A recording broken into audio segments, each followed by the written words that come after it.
al senador federal de Morena por la Ciudad de México, César Cravioto, a quien le agradezco mucho que llegue a esta cita con la audiencia de Sin Censura. Senador, ¿cómo estás? Muy buenas noches.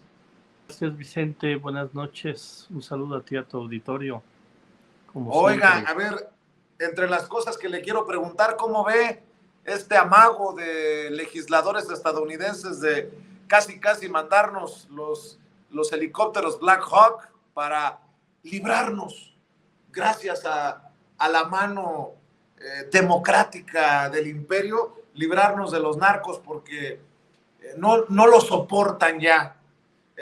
¿Cómo ves, César, esta situación que pues no sé qué tan tensa haga la relación México-Estados Unidos en estos momentos, pero escuchamos al presidente responderles con toda claridad y puntualidad de la mañanera, y también escuchamos a la vocera de la Casa Blanca pronunciarse por el caso de los ciudadanos secuestrados en Matamoros, Tamaulipas, entre otras cosas. Bueno, es una intromisión verdaderamente grosera que no debemos de permitir, que no debemos de pasar por alto, dejar en claro que los asuntos al interior del país los resuelven los mexicanos, las y los mexicanos, y que de ninguna manera vamos a regresar a los tiempos del comes y te vas. De ninguna manera vamos a regresar a los tiempos de que el gobierno de los Estados Unidos o el Congreso de los Estados Unidos va a dictar las políticas al interior de México, que es un país soberano y que es un país independiente, que lleva más de 200 años independiente, y que le midan, porque de ninguna manera lo vamos a tolerar. Ya sabemos que vienen tiempos electorales en Estados Unidos, así como en el 2024 habrá elecciones generales en México, también en Estados Unidos las habrá. Entonces estos amagos y estos escarceos para decirle a ese electorado muy conservador y de derecha en Estados Unidos, que todavía les gusta pensar que Estados Unidos es el policía del mundo, lo vamos a ver seguramente intensificado. Pero la respuesta del presidente López Obrador, del gobierno mexicano, del Estado mexicano, de los poderes en México, debe ser muy claro y muy contundente, de que no aceptamos intromisiones de ningún país, de ningún gobierno, ni de ningún congreso extranjero. Y estoy de acuerdo con usted, senador, suscribo. Como me imagino que vas a dejar la víbora chillando al referirte a estos esfuerzos de boicot, porque no se le puede llamar de otra manera, contra el Plan B, que se aprobó en el Poder Legislativo con la mayoría de Morena, este Plan B de reforma electoral, que ahora buscan los del INE y los de la oposición, los del INE sumados a la oposición, que se tumbe en la Suprema Corte de Justicia de la Nación. ¿Cuál es tu postura, tu posicionamiento, senador, ante esto? Bueno, yo he declarado que el Plan B es un ordenamiento legislativo que está firme, que lo único que puede revisar la Suprema Corte artículo por artículo es que si se contraviene algún artículo con la Constitución, y que si eso ocurre, pues dirá tal vez. Yo digo que no debería decir que ningún artículo se contrapone con la Constitución, pero si fuera el caso, pues tendrá que decir el artículo número tal, porque reformamos más de 400 artículos. Este artículo en particular se baja porque ese artículo contraviene la Constitución. Este otro artículo se baja, pero yo diría que el 99.9% del Plan B debe de quedar absolutamente firme. La oposición, de manera mentirosa, de manera engañosa y de manera irresponsable, le dijo a sus seguidores, a su electorado: vamos a marchar, vamos a llenar el Zócalo para exigirle a la Suprema Corte de Justicia que eche para atrás el plan B. No les dijo que la Suprema Corte de Justicia no tiene atribuciones para revisar si les gusta o no el plan B. Lo único que tiene atribuciones es para revisar si algún artículo contraviene la Constitución. Entonces los están engañando. Sería un escándalo nacional que todo el plan B lo echaran para atrás, aduciendo inconsistencias en el procedimiento, porque además eso en muchas resoluciones de la Constitución, por ejemplo, a mí me tocó ser diputado en la Ciudad de México cuando se juntó el PRI, el PAN, el PRD en la ciudad e hicieron muchas barbaridades en los procedimientos legislativos de la Ciudad de México para aislar al primer grupo parlamentario en la historia de Morena en la ciudad. Y nosotros cuando acudimos a la Suprema Corte, sus resoluciones, qué bueno que me recuerdas porque las voy a presentar si me invitas en estos días o la próxima semana otra vez a tu programa, presento la resolución de la Suprema Corte que dice las resoluciones del Pleno del Poder Legislativo de la Ciudad de México son incontrovertibles. Entonces, si ahora utilizan otro argumento para decir bajamos todo el plan B, pues sería un escándalo verdaderamente nacional y ya estaríamos hablando que así como el INE ya tomó partido, estaríamos hablando que ya la Suprema Corte de Justicia pues ya tomaría partido y dejaría de ser el órgano que imparte justicia en este país. Entonces yo no creo que se avienten una barbaridad de esas. Insisto, cuando mucho bajarán algunos artículos del plan B, pero el resto, que será la gran mayoría, ya están firmes. Y fíjate que he tenido algunos encuentros en los últimos días. Hoy tuve un evento que organizó una organización social con varios académicos, sobre todo personas que tienen universidades y muchos abogados, y pregunté algunos temas del plan B y mucha gente, la gran mayoría de las asistentes que había ahí, alrededor de unas 200 personas, no conocían, por ejemplo, que les damos más derechos a los migrantes para votar, más alternativas para votar, que le damos igualdad de género por primera vez en la ley a que haya la mitad de candidaturas de hombres y de mujeres en todos los partidos políticos, que le damos alternativas para que puedan votar, por ejemplo, las personas que están en prisión, que no han tenido una sentencia, que sus derechos políticos están intactos para que puedan votar, que a las personas postradas les damos alternativas para votar, que les damos obligación a los partidos para que pongan en sus listas personas de la comunidad LGBT, personas con discapacidad, personas indígenas, personas afromexicanas, migrantes.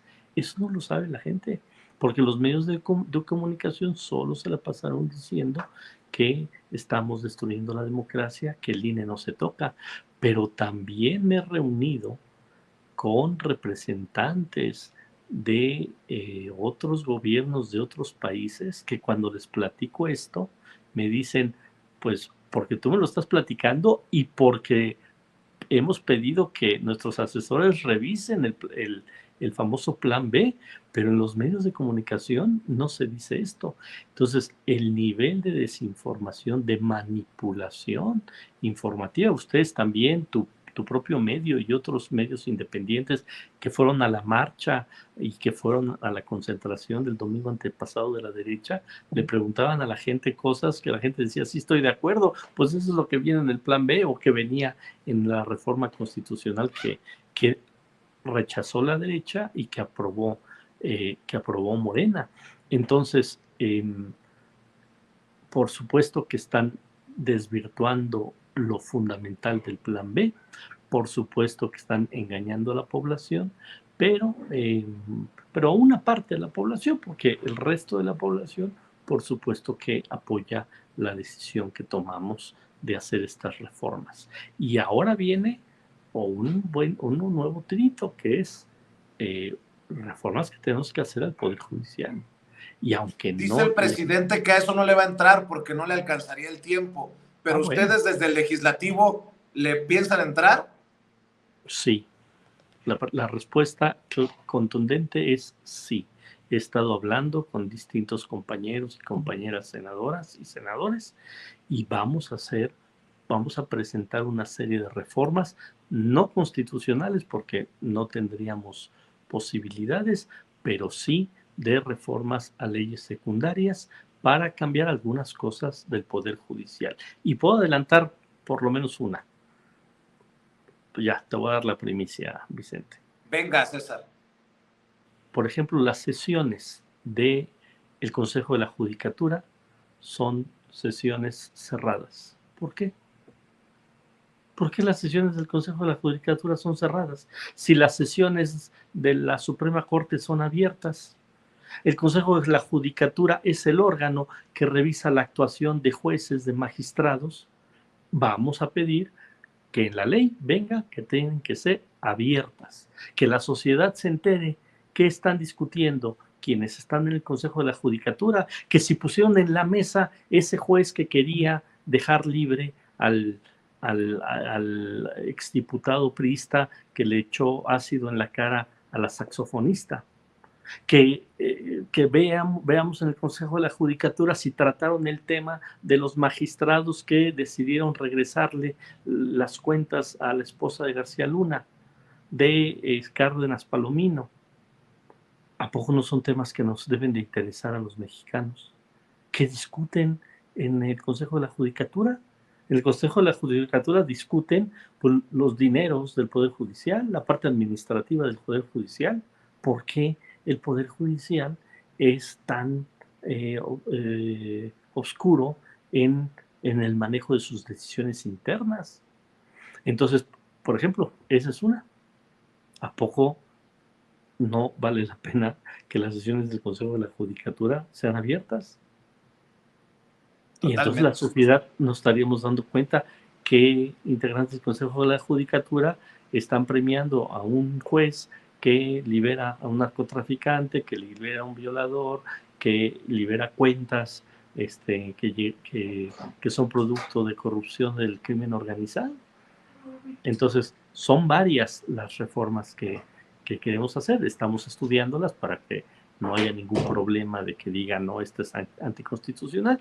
Yo no sé si nos van a dar los votos, porque luego no está tan fácil, pero de que nos vamos a echar para adelante y vamos a hacer un planteamiento muy bien planteado, con bases, y vamos a decir esto, sí hay posibilidades de hacer cambios a leyes secundarias desde el poder legislativo, sí. ¿Por qué no nos metemos a cambiar la Constitución sobre temas del Poder Judicial?